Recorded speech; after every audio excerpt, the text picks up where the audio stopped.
Hello అండి. ఈ episode గురించి అయితే అసలు ఎంత చెప్పినా తక్కువే అనమాట. దీప ఎందుకు జ్యోత్స్నకి ఆ తాళిచ్చాలో చెప్పింది, ఏం జరిగింది చూద్దాం రండి. కాశీని జైలు నుంచి శ్రీధర్ విడిపించి తీసుకురావడంతో స్వప్న కావేరి షాక్లో ఉండిపోతారు. నీకు జాబ్ లేదు కాబట్టి నువ్వు ఇప్పుడు ఆ ఇంట్లో ఉన్నా అనవసరం, కాబట్టి మీ ముగ్గురు ఇక్కడే ఉండండి అని చెప్పి కాశీ, స్వప్న, దాసు ముగ్గురిని వీళ్ళింట్లోనే ఉండమంటాడు. తన ప్రవర్తనతో అసలు ఏం మాట్లాడాలో అర్థం కాక షాక్ అయిపోయి ఉండిపోతుంది స్వప్న. ఇక శౌర్యనైతే తీసుకొని దీప వాళ్ళు శివనారాయణ ఇంటికి వస్తారు. అందరూ హ్యాపీగానే ఫీల్ అవుతారు, కానీ జ్యోత్స్నకే పెద్ద పెద్ద షాకులు అయితే తగులుతూ ఉంటాయి. సుమిత్ర దీప మీద ఉన్న కోపాన్ని శౌర్య మీద చూపించకుండా తననైతే చాలా ప్రేమగా చూస్తూ ఉంటుంది. ఇక దీప ఇంతకు ముందు జ్యోత్స్న కార్తీక్తో కట్టించుకోవాలనుకున్న తాళి దీప మెడలో పడింది అని చెప్పి చాలాసార్లు ఆ తాళి తనకి ఇవ్వమని, అంటే కట్టే కార్తీక్ని తనకి ఇవ్వమని, ఇది తాళి ఎంతకిస్తావు అది ఇది అని బేరాలు పెడుతుంది కదా జ్యోత్స్న.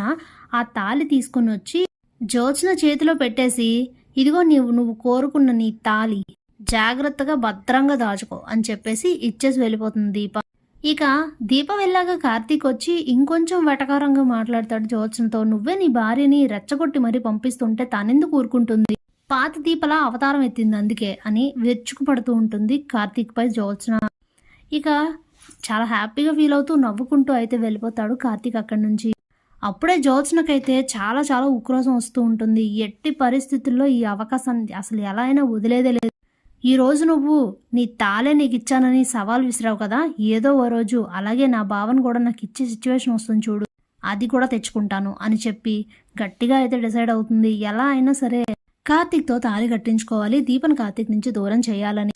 ఇక చేయాల్సిన పనులు తప్ప అన్నీ చేస్తూ ఉంటుంది జ్యోత్స్న. ఒకవైపు రెస్టారెంట్స్కి లాభాలు తీసుకురావాలన్న గడువు అయితే పూర్తయిపోతూ ఉంటుంది, కానీ జ్యోత్స్న అసలు ఆ విషయాల గురించి ఏమీ ఆలోచించకుండా దీపను కార్తీక్ ఎలా దూరం చేయాలి, ఇంట్లో అందరి మధ్య ఎలా గొడవలు పెట్టాలి, సుమిత్రకి దీపపై మరింత కోపం ఎలా పెంచాలి, వీటి మీద కాన్సన్ట్రేషన్ చేస్తూ అలా సమయాన్ని అయితే గడిపేస్తూ ఉంటుంది. అలా ఓ రోజు ఉదయాన్నే శివనారాయణ కార్తీక్ని అయితే త్వరగా రమ్మని చెప్తాడు, తనకేదో బయటికి వెళ్ళే పని ఉందని చెప్పి.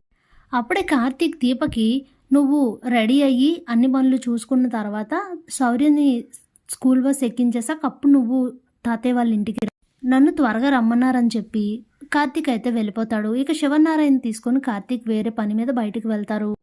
ఇక అనుకున్నట్లుగానే శివనారాయణ ఇంటికి వస్తూ ఉంటుంది దీప. తననైతే ఎవ్వరూ ఊహించని విధంగా ఓ పెద్ద లారీ వచ్చి దీపను గుద్దిస్తుంది. పెద్ద యాక్సిడెంట్ అయితే జరుగుతుంది. చుట్టుపక్కల ఉన్న వాళ్ళందరూ తీసుకుని వెళ్ళి దీపని హాస్పిటల్లో జాయిన్ చేస్తారు. అప్పుడే దీప దగ్గర ఉన్న ఫోన్ తీసుకొని చెక్ చేస్తే కార్తీక్ నెంబర్ దొరుకుతుంది. కార్తీక్కి ఫోన్ చేసి హాస్పిటల్ వాళ్ళు ఇన్ఫార్మ్ చేయగానే కార్తీక్ వాళ్ళు అలాగే శివనారాయణ కుటుంబం అంతా కూడా హాస్పిటల్కి పరిగెడతారు. అప్పుడే జ్యోత్స్నకి విషయం తెలియగానే, ఇదేంటి అసలు నా ప్రమేయం ఏమీ లేకుండా ఇలా జరగడం ఏంటి అని అనుకుని వెంటనే హాస్పిటల్కి అయితే వెళ్తుంది జ్యోత్స్న కూడా.